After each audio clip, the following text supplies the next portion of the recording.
Sri Anandamayi Ma ki Jai. While this body remained busy with the domestic chores required in her role as a housewife, there also emerged in her signs of the sadaka, the other role in which she was engaged at the time. The latter role was a result of her khayal, which arose as a result of an inner questioning. How does a human being realize God? The answer was immediate. There must be an overpowering desire for this. So, intentionally or unintentionally, there must be an all consuming craving for God that flows continuously within the self.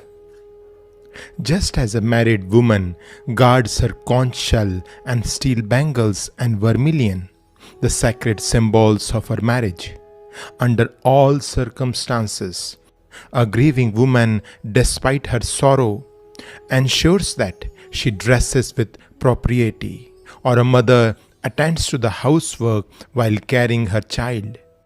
So too must you think ceaselessly of God while going through your daily life.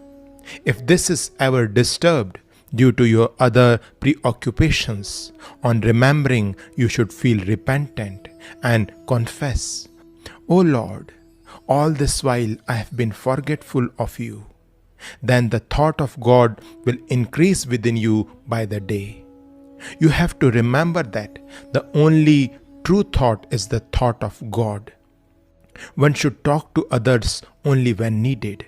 One must restrain one's desire to talk as well as to listen to others.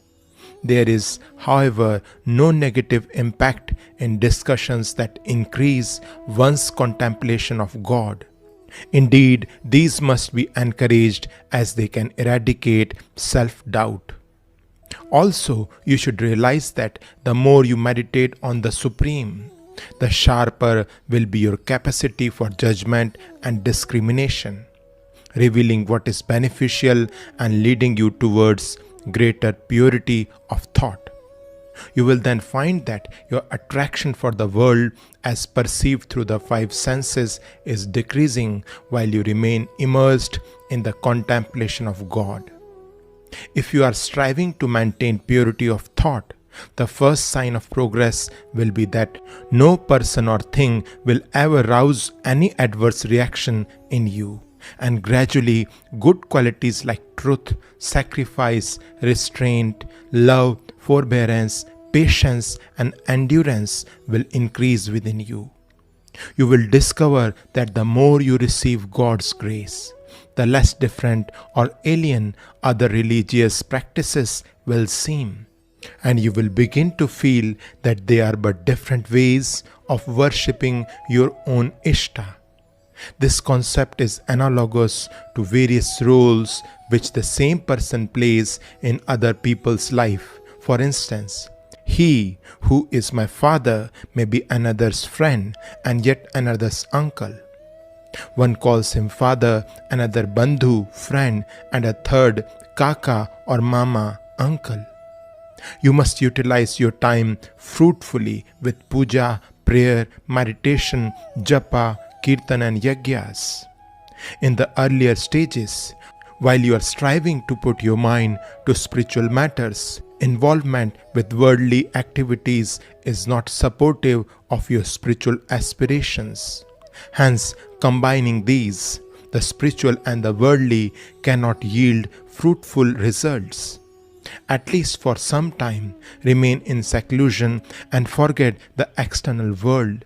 Look into the realm of your inner mind and meditate ceaselessly upon Him. While engaged in this, take utmost care not to let any other thought enter the mind. Should anything occur to disturb this, then one must feel a deep sense of aversion towards it, or else know that there still lingers within the self some attachment to those thoughts. The fragmented experiences of the sadhaka in his efforts to ceaselessly meditate upon him gradually develops the awareness of a vast complete and infinite essence that paves the way to progressive advancement and the hope of successful completion of one's sadhana, leading to ultimate revelation. Only the cessation of doubts transforms the sadhaka into a precious jewel submerged in Vishwaroop, universal self. Until this happens, it is not possible to uproot one's primary worship practices when setting out on the path of sadhana. Thus, one finds that even when all obstacles towards realizing the ultimate truth of one undivided satta existence are cleared by means of deliberation and logic, complete realization may still be absent, as one can remain attached to the particular dynamics of one's sadhana and become bound within the different boundaries of the bhav therein. Remaining at this stage and within such limits, even in a state of being without doubts, is not the same as being beyond all doubts. Sri Anandamayi Ma ki Jai.